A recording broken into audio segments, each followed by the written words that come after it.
So something funny happened today.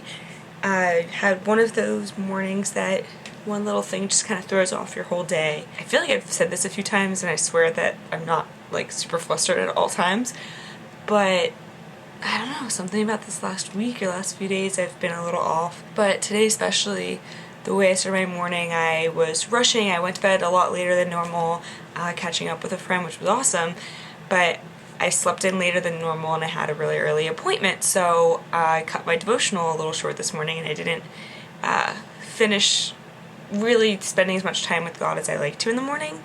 And so I just, promised myself I'd get back to it later.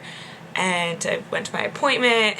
The rest of my day was kind of off, and I was just sitting in our little office space trying to do work and was just so unmotivated and so, I use the word anxious a lot, so more so just off.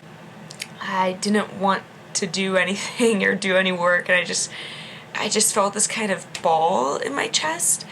And so I decided that as a small business owner, not being able to do your work is not a good sign, but I've started to listen to myself and my body a little more to know that sometimes a little break is all you really need.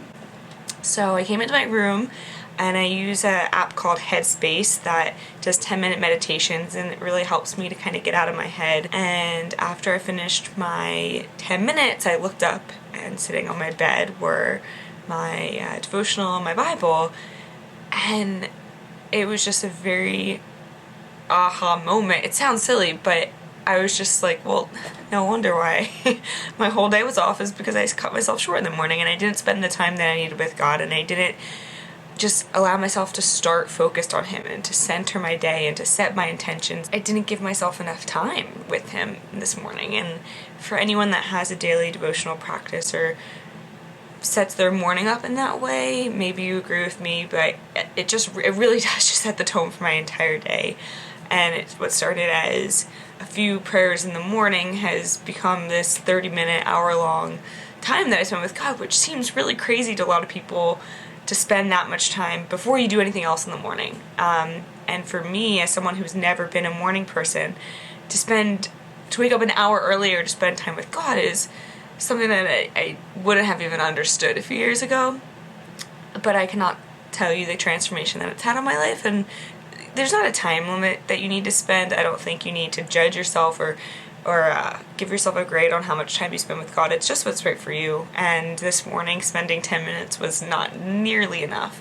And I can't help but smile now, because as soon as I sat back down and finished my devotional and read the prayers, it completely transformed my mindset and my day. And now I feel like I'm ready to kick butt and take on everything that we need to do for work. And so for anyone else that feels a little off today, I wanted to share today's verse because, as always, it seems to be quite spot on. What was it again? Today's verse was John 16:33, and goes a little something like this. I have told you all this so that you may have peace in me. Here on earth you will have many trials and sorrows, but take heart, because I have overcome the world. So no matter how this day goes, no matter what happens, no matter how many great things you get done or how many obstacles are going to be in your way, I think that we can all get through anything if we just remember to keep our eyes focused on God and just remember that He is in control of everything and He's making everything work for the greater good of us.